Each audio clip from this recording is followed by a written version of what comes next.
Oke ya, jumpa lagi dengan saya. Kali ini saya akan bahas terkait dengan sentiment analysis ya.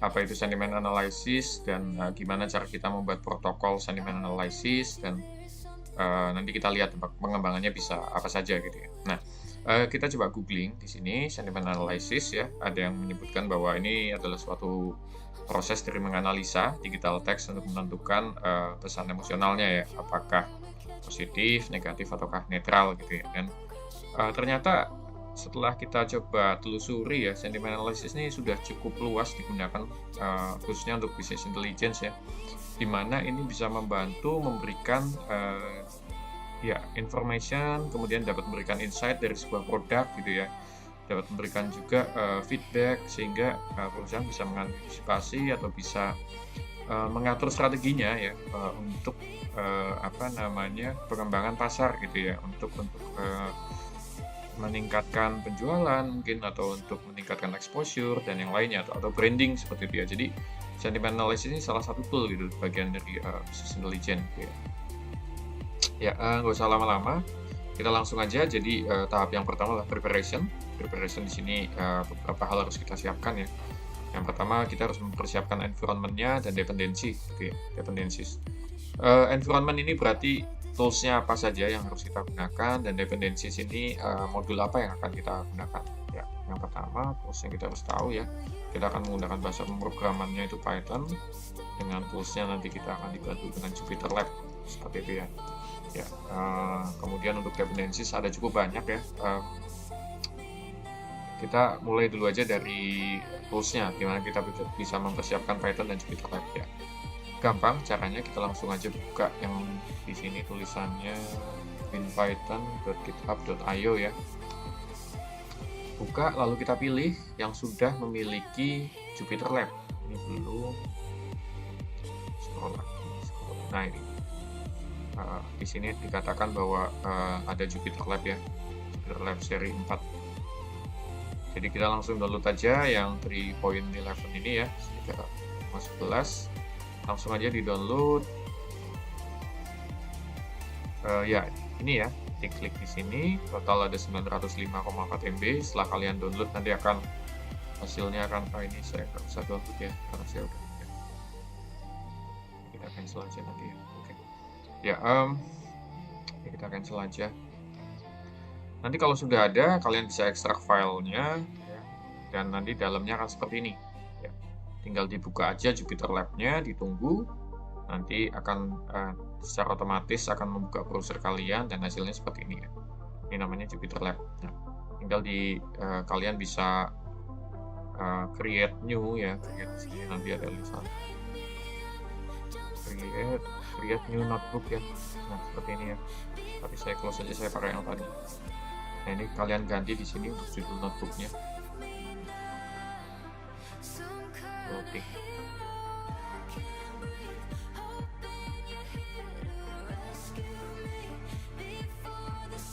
Kita lanjut lagi ya, tadi ada sedikit crash di notebook saya. Oke, kita langsung create aja new notebook di sini. Setelah itu akan terbentuk satu page baru ya. Ini kita pilih Python 3.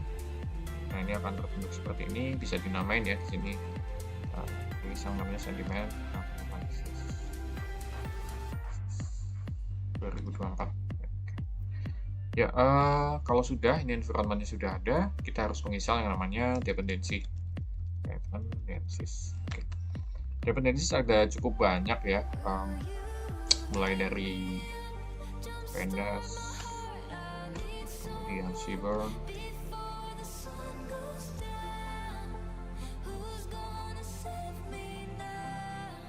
oke.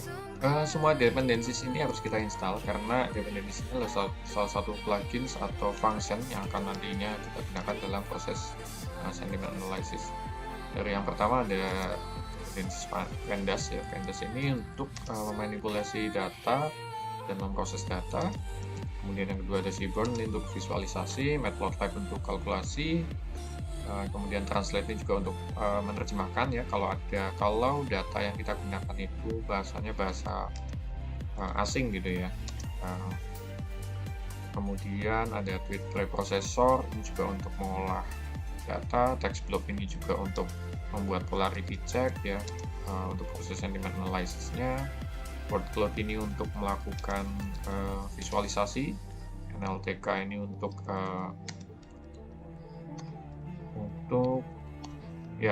sentiment analysis juga ya, natural language sini.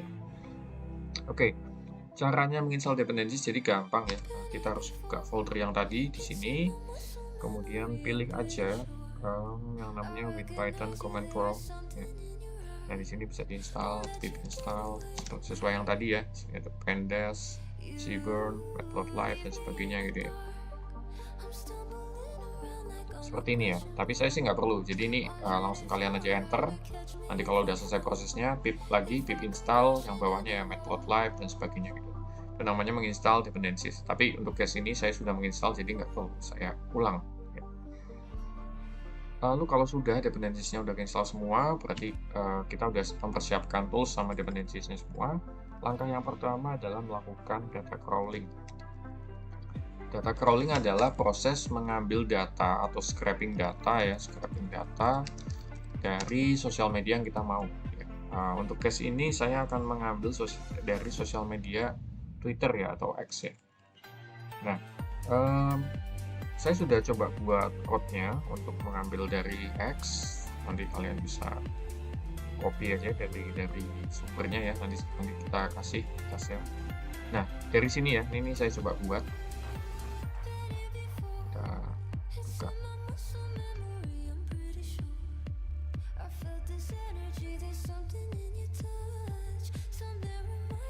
Ya, ini code-nya ya.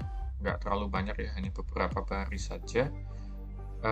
Dan ini masih working untuk saat ini ya, tanggal 2 Maret 2024 ya. Oke ya, kita langsung lanjut aja ya, kita coba running ya. Di sini kita coba running, klik aja. Jadi nanti kalian langsung buka linknya aja, kemudian diklik yang tombol run ini ya. Ya kalau masih berputar seperti ini berarti tandanya masih memproses ya, kita tunggu aja.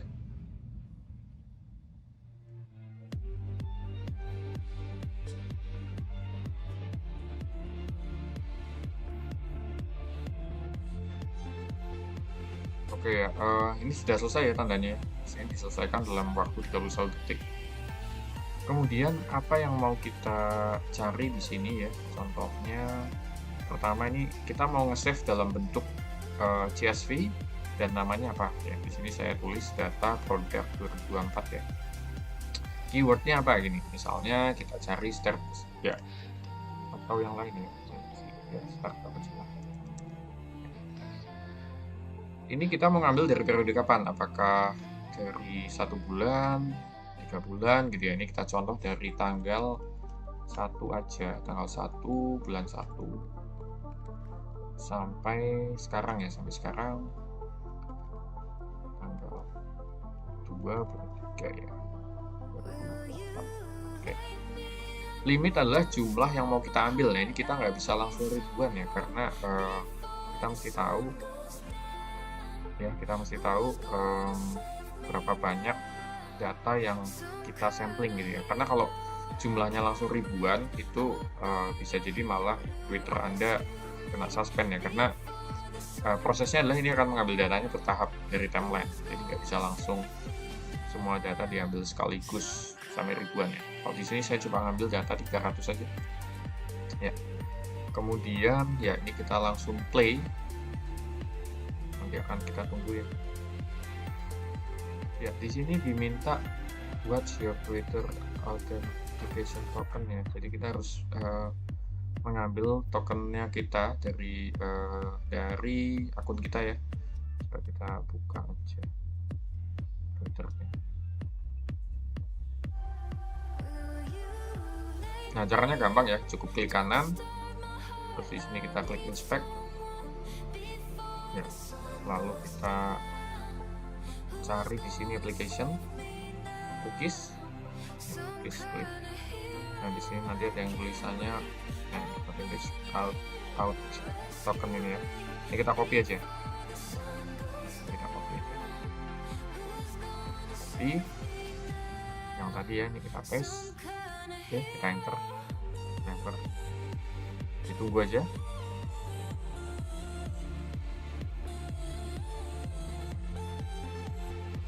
Oke ya, ini tandanya sudah berhasil ya, kita mendapatkan 311 tweets atau 311 data ya. Nah, kalau sudah, selanjutnya kita running aja ya. Kita harus import data-data tersebut menjadi CSV. Di sini kita mau save dalam bentuk CSV dan namanya mau apa ini terserah kalian. Nah, di sini saya tulis data underscore product 24 ya. Kita run aja, kita running aja ya. Save ini maksudnya separatornya ya. Separatornya kita pakai di rumah. Kita run aja, kita tunggu lagi ya. Ternyata ada masalah di sini. Coba kita lihat dulu. Ya, ada yang nggak sesuai ya di sini ya. Kita tulis aja ya. Kita tulis aja gini. Ini salah nih foldernya. Konten, with data.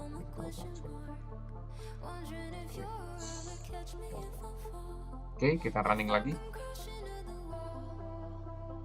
Oke, sudah bisa ya di sini.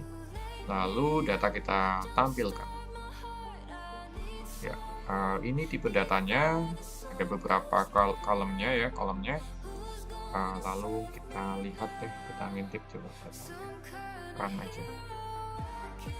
Ya, kurang lebih seperti ini ya. Ya, banyak karakter. Ini bahasa asing nih, nanti mestinya harus kita translate dulu nih. Ya. Nanti kita lihat ya, apakah bisa atau enggak ya. Oke, kalau sudah, data ini kita download. Ya, data ini kita download aja. Nah, kalau sudah, buka Excel kalian.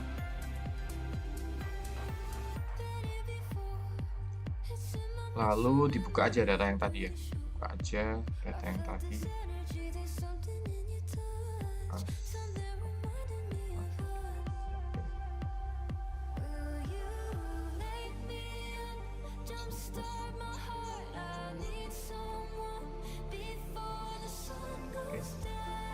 Kita buka aja. Oke, lalu kita save as aja ya dalam bentuk Excel ya.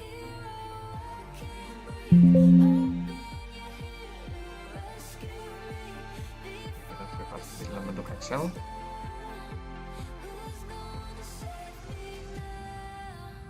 Ya, kalau sudah berhasil kita close ya.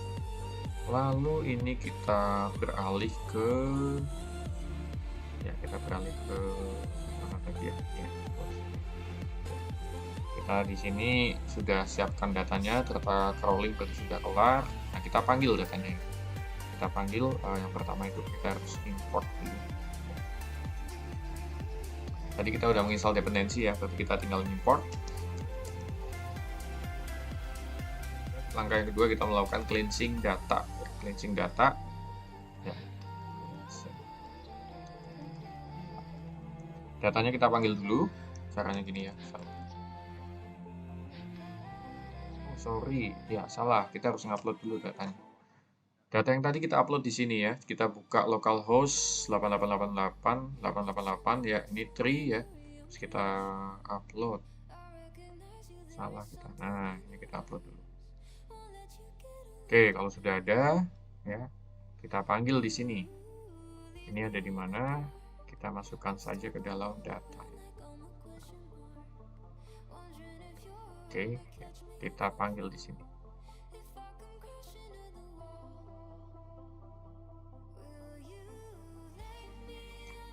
Oke, kalau sudah di sini kita bisa lihat datanya ya. Ini kita panggil datanya seperti ini. Oke. Ya. Berikutnya kita melakukan pembuatan data frame.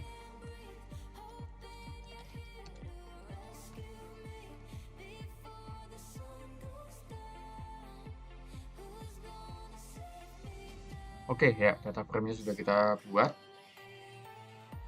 Berikutnya kita harus cek juga ya, cek jumlahnya, cek jumlah data dengan cara kita di f.save. Ya, 311 data ya. Terus kita kalau sudah cek duplikasi data, ada nggak data yang duplikat ya. Caranya gampang ya, jadi df sama dengan df.drop duplicate.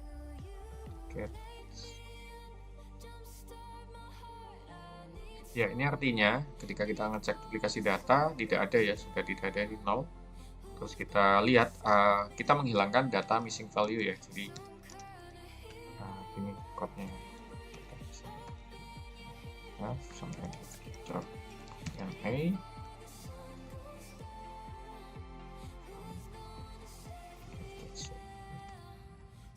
Oke, ada data missing value ya. Total di sini data kita tinggal 245 ya. Kita cek lagi. Ya, betul, dari 311 berarti banyak data yang kosong ya. Dan totalnya sih 245. Ya. Oke.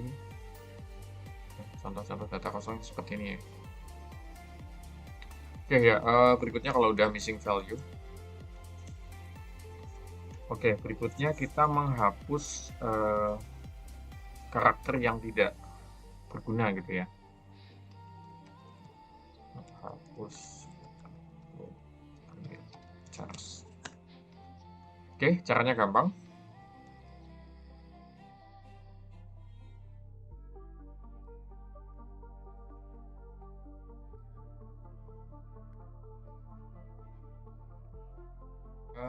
Saya jelaskan dulu, ini kita sudah melakukan code-nya ya, jadi ini akan menghapus karakter yang tidak berguna seperti ini. Ada tanda plus, add, kemudian garis miring, tanda tanya, dan sebagainya ya. Ya, selain itu juga dia akan menghapus, akan membuat semua tulisan itu menjadi kecil ya. Di sini kita pakai function lower. Nah, kita lihat aja hasilnya seperti apa ya. Kurang lebih seperti ini ya, banyak karakter yang memang kelihatannya masih nggak valid. Karena mungkin ini karakter asing ya, nanti kita coba hilangkan ya.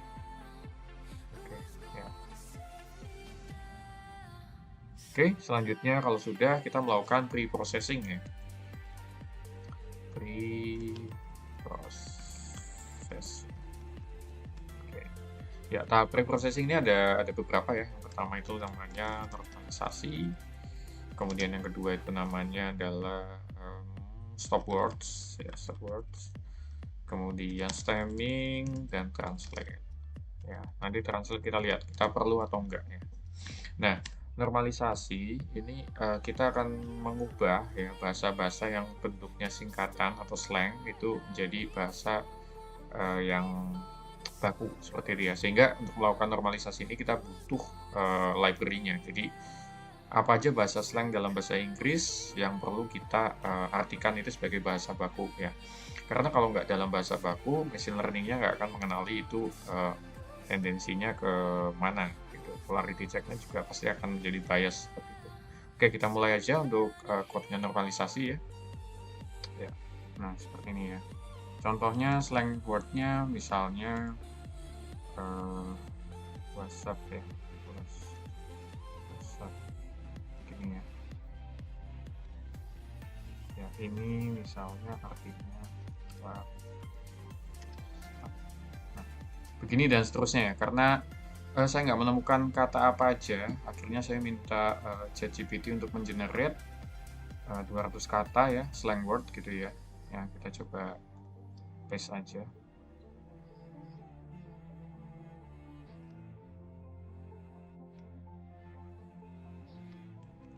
Oke, kalau sudah kita lanjut ke code berikutnya ya.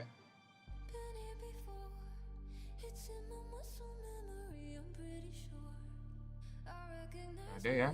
Kita running code-nya seperti biasa, shift plus enter ya. Kita lihat masih proses apa enggak. Oh, di sini sudah nggak proses ya, berarti code-nya bisa berjalan dengan baik. Kita cek ya hasilnya seperti apa. Ketik aja di sini df.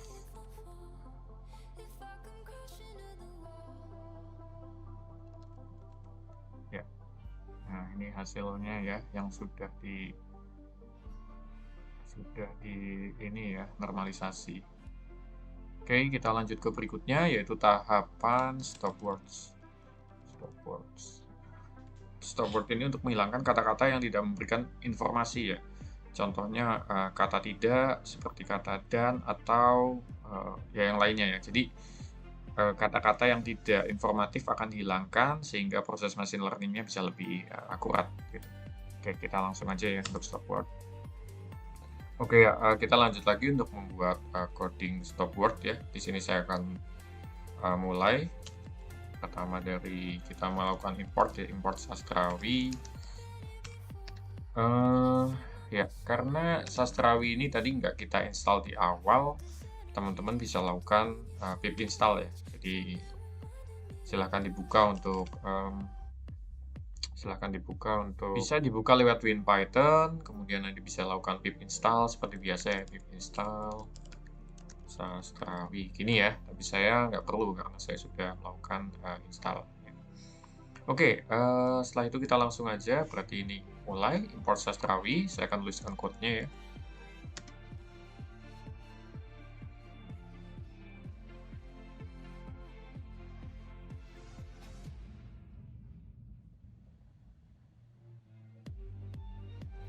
Ya, oke. Kalau sudah kita tulis, kita langsung aja shift enter ya. Nanti hasilnya kita bisa lihat di bawah. Ya, hasilnya seperti ini. Sudah dilakukan stop words ya. Nanti selanjutnya berarti kita ke pre-processing berikutnya, yaitu tahapan tokenize. Ya, tokenize adalah kita akan membuat data ini dipotong-potong ya, sehingga bisa dilakukan analisa secara terperinci gitu ya. Langsung aja untuk tokenize, kita masukkan code-nya. Seperti ini ya, tokenize sama dengan df data frame ya, df data frame apply. Sini kita masih menggunakan fungsi lambda.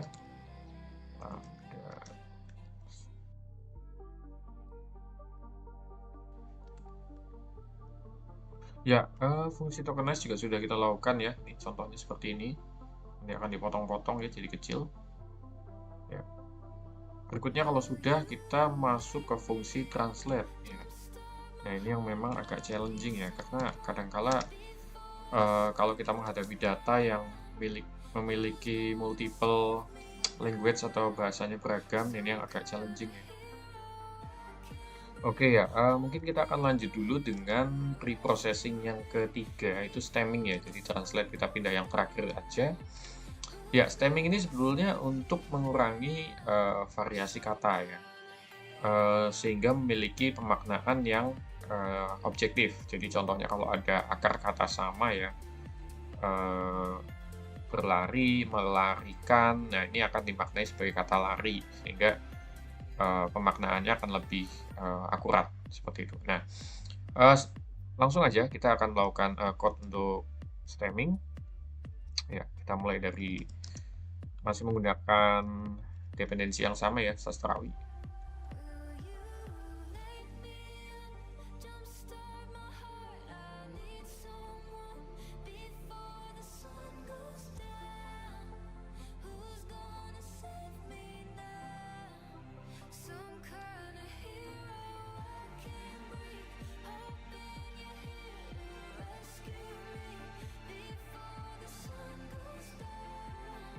Ya, ini dapat kita lihat proses stemmingnya sedang berjalan.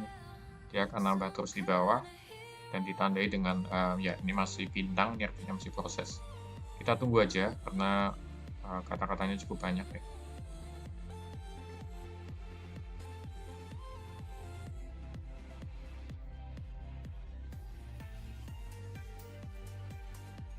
Oke ya, ini prosesnya udah selesai ya untuk stemming. Dan datanya juga sudah disimpan. Ini saya coba kita lihat code-nya ya. Ini code untuk melakukan stemming. Di bawah ini hasil stemmingnya ini kita save ya dalam bentuk CSV di produk 2024 tokenize ya. Aduh, salah ya. Oke, berikutnya kita lanjut ke tahap translate ya. Translate. Oke. Karena kalau kita lihat di sini ada dua bahasa ya, Spanyol sama tadi ada beberapa tweetnya kalau kita lihat ada bahasa Indonesia juga. Mungkin kita akan melakukan function translating dua kali ya. Satunya dari bahasa Spain, satu lagi dari bahasa Indo gitu ya. Nah, kita langsung masukkan aja code-nya. Yang pertama kita masukkan from translate import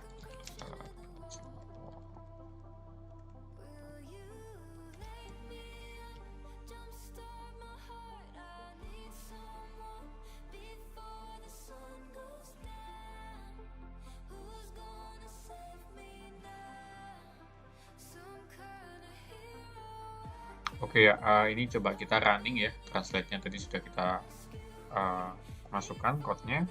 Kita coba running, apakah kerja atau tidak. Kita lihat. Di sini kita coba from-nya jadi dari bahasa Spanyol ke bahasa Inggris. Kemudian yang kita ambil adalah kolom full text ya. Lalu kita apply untuk function full text ini di-apply dengan function yang tadi sudah kita buat gitu ya. Lalu hasilnya ini kita save di sebagai CSV di ini path-nya ya. Oke, kita tunggu ya hasilnya seperti apa. Ya, kalau kita lihat sudah selesai ya di sini ya, udah nggak ada proses lagi. Berikutnya langsung aja kita masuk ke analisa sentimen. Analisa sentimen. Kita harus panggil dulu dependensinya ya dengan import, kemudian preprocessor, XP. Ya. Mungkin kita harus import juga TextBlue.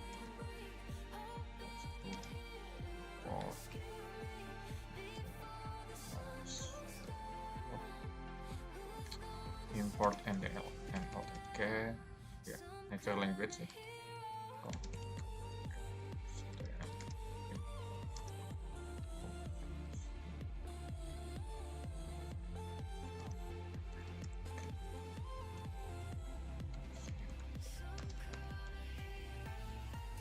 Oke, lalu shift enter. Apa yang salah?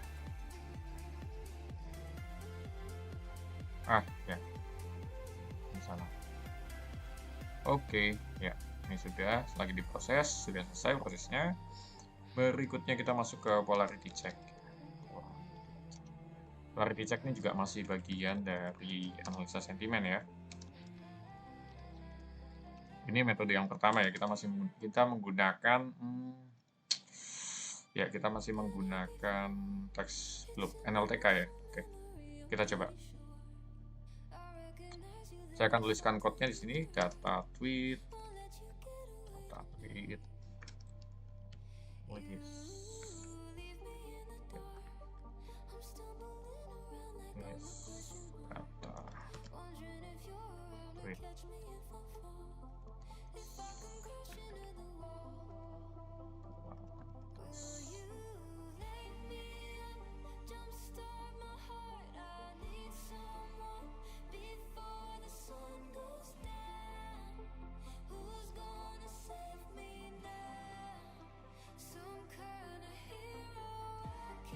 Ya, ini code-nya sudah jadi ya. Sekarang langsung aja kita klik ya, shift enter.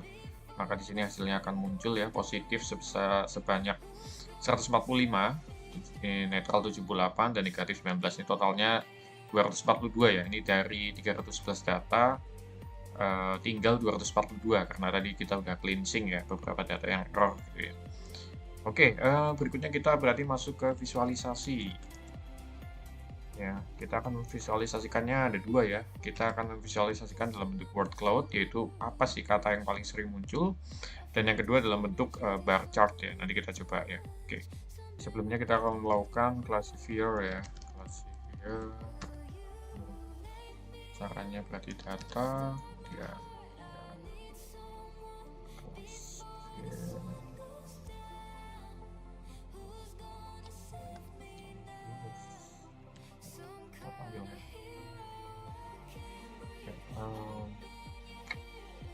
Ya mungkin data ini nggak akan pure valid ya, karena kebetulan beberapa data mungkin akan muncul seperti ini. Ini sebetulnya efek karena saya sudah terlalu banyak uji coba di sini dan beberapa dependencies itu memiliki nilai maksimal ya. Jadi karena saya udah trial berkali-kali, sehingga dependencies-nya ini meminta saya untuk nunggu kalau saya mau pakai lagi. Jadi mungkin ada beberapa data yang kelihatannya nggak valid, tapi nggak apa-apa lah. Yang penting secara metode kita tahu ya. Jadi kita tetap coba lanjutkan aja ya untuk kasus ini ya. Oke. Ya, berikutnya kita membuat text block ya. Kita membuat word cloud. Kita membuat word cloud. Caranya mudah ya. Langsung aja kita ketik di sini from word cloud import word cloud stop words. Oke, definitionnya.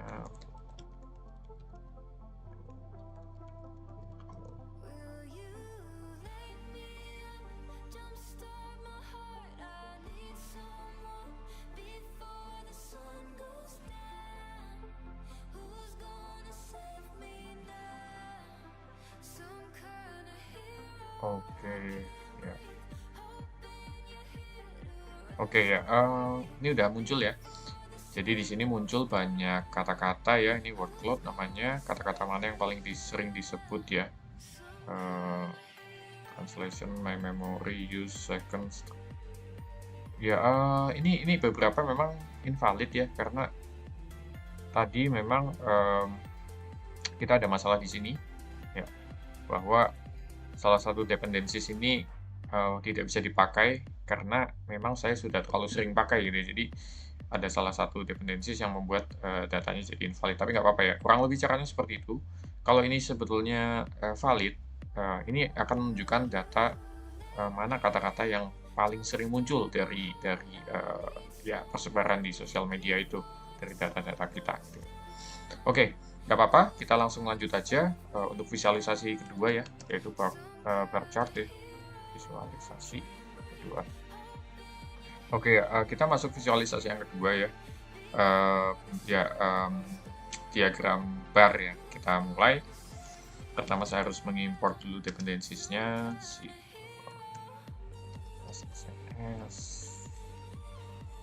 sns.set underscore den.